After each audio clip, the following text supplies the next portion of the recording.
thing. Welcome to my senior project. We have been waiting for this all year. Today we're fermenting and we're making booch for our first project. Welcome to my kitchen. Let me introduce you to my scobies. How about? Come with me. Actually, this is not sustainable. Stay there. I'll bring them in. So I have 3 scobes. I have named them all. This is Patrick. He's the biggest one in my first SCOBY. This is Patrick Jr. And this is Nardo. Today we're gonna go through how to make my famous mango kombucha, which is a kombucha that has transformed many kombucha haters into kombucha lovers. And I love it when that happens because people make fun of me all the time for fermenting, and then I give them mango kombucha and they love it. Guys, today I'm eating Lundberg Farms organic whole grain wild rice, lightly salted rice cakes. I eat about 4 of these a day. Maybe not 4, I think 4 is an overstatement. Maybe 2 to 3, maybe 4, I don't know, it's hard to say. I wanted to explain the process of kombucha. So, the main thing you need to make kombucha is a SCOBY. Some people call the SCOBY the mother, because the SCOBY is essentially what transforms the sugar in whatever liquid that you put in there into alcohol. So something similar would be like a sourdough starter.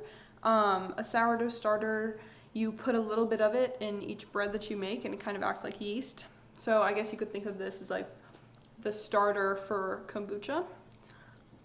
So you have your SCOB, and essentially the way you get a SCOBY is you ask a friend and they give you their SCOBY, and your SCOBY will grow with each time that you make kombucha with it. But essentially, your SCOBY's in a jar. For the first week, you just put sugar and water in it. And you change your sugar, I guess sweet tea in it, and you change that out every week. And then when you change it out, instead of throwing it away, you're gonna add some flavoring into it and ferment that for a whole other week. So then, you bottle that up and then it ferments and it gets fizzy. And then that's how you have kombucha. So this has been sitting in here for about a week.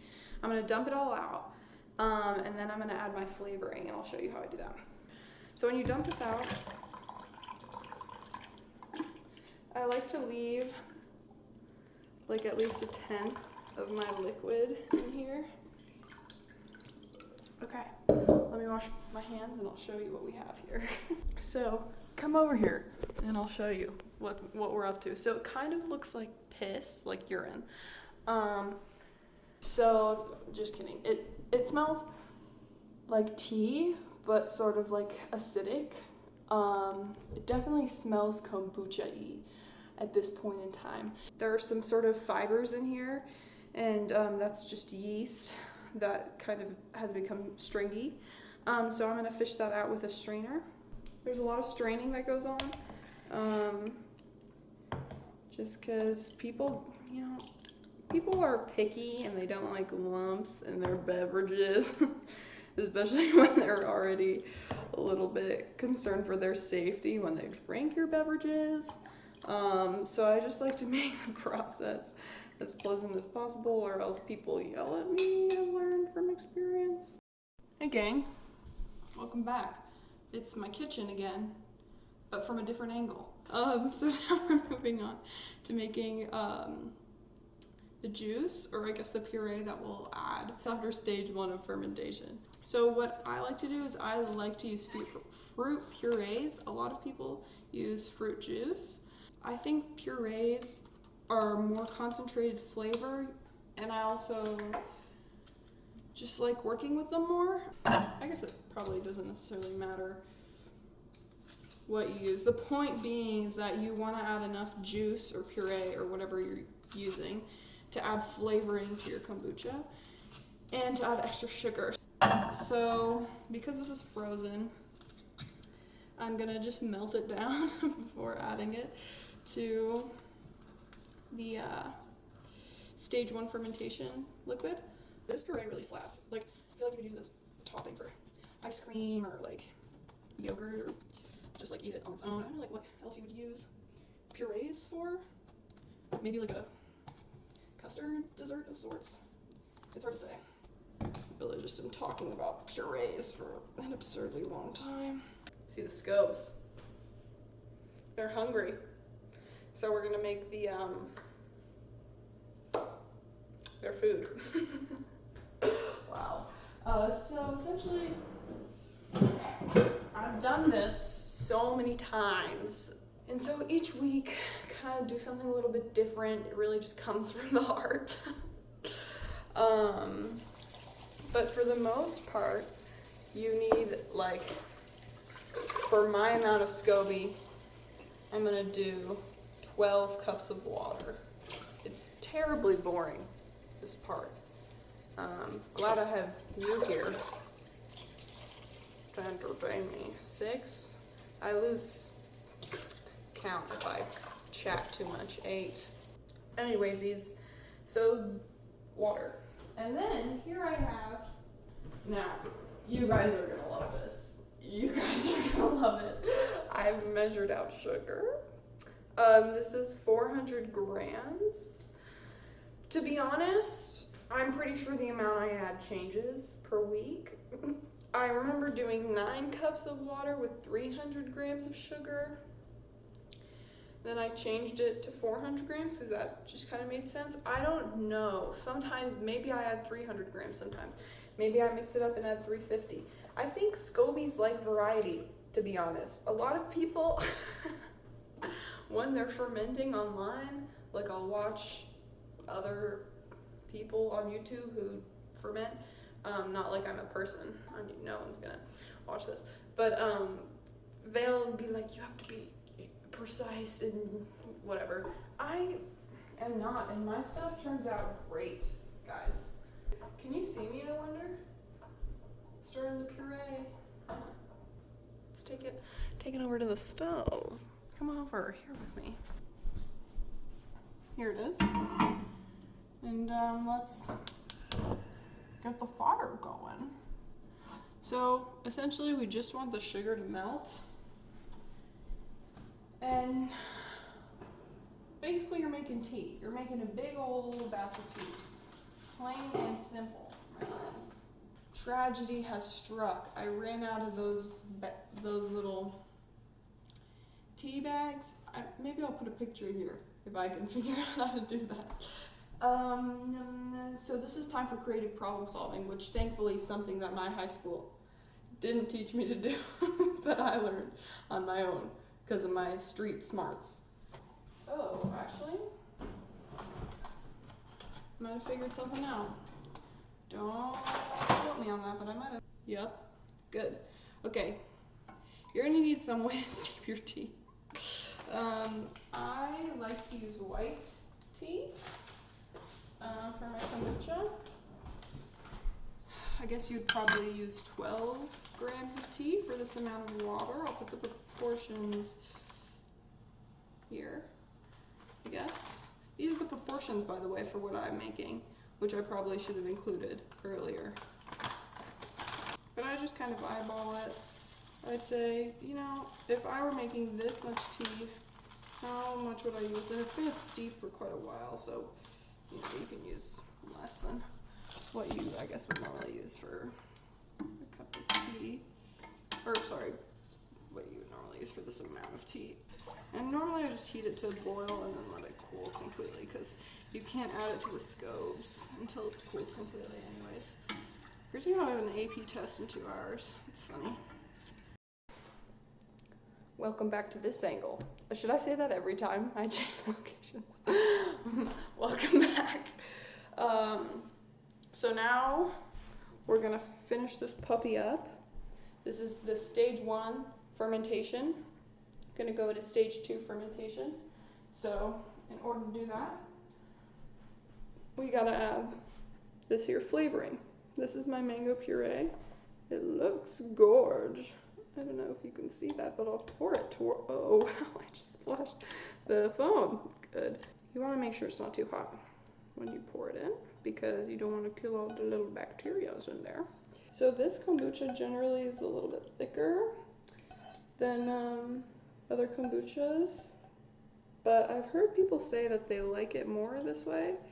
It's sort of thinner than a lassi, but it definitely tastes a little bit like a mango lassi, or at least I've heard people say it reminds them of a mango lassi. And it smells great. Kind of like looking at it. Should I get some shots of this? Look at how beautiful she is. See, you can kind of see that it's a little bit thicker than it normally would be. Pero Anita, ¿qué estás haciendo? I am bottling the first ferment that is flavored now with mango. Beautiful stuff. Always make sure, pro fermentation tip, to leave like, I don't know, about an inch or so of space. Look at how pretty that looks in the sun. An inch or so space at the top, because that will just aid with getting more bubblies. Guys, look at these boys. Wow, it's like I'm so laden with, you know, things that I've made, and isn't that so exciting? You know, I can jump with them. I just blanked out, forgot that I was filming. Good, so that's a good sign, especially since I have a test in about an hour and 20 minutes. Doesn't matter. So come this way to my fermentation station. This will be a fun recurring spot throughout the old vids. You know? Anna, what's in the fermentation station this week? This week, like most other weeks, it's kombucha.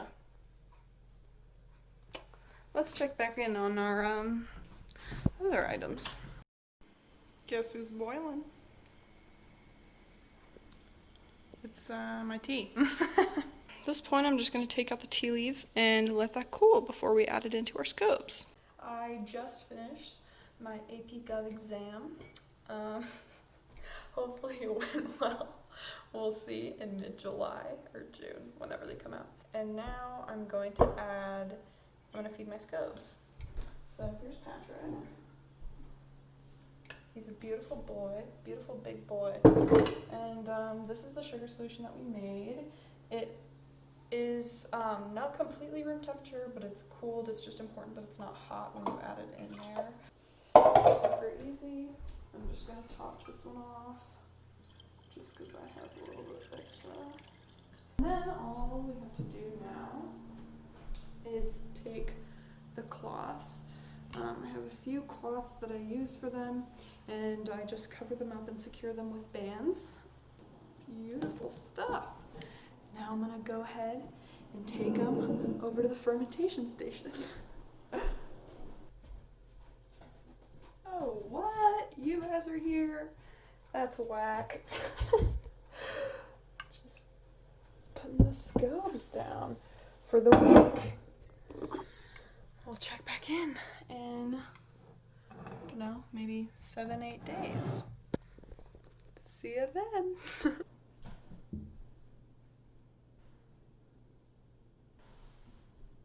Hey guys, it's been a week. I've changed outfits, as you can see. And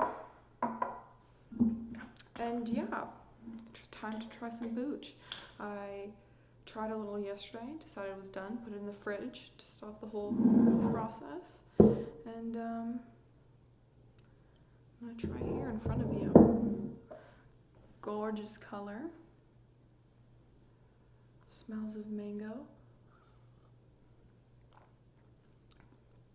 Yeah, it's great. It tastes like mango soda.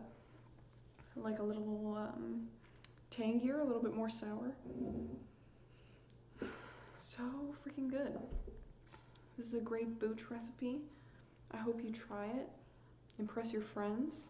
It's pretty easy. And yeah, thanks for watching the vid.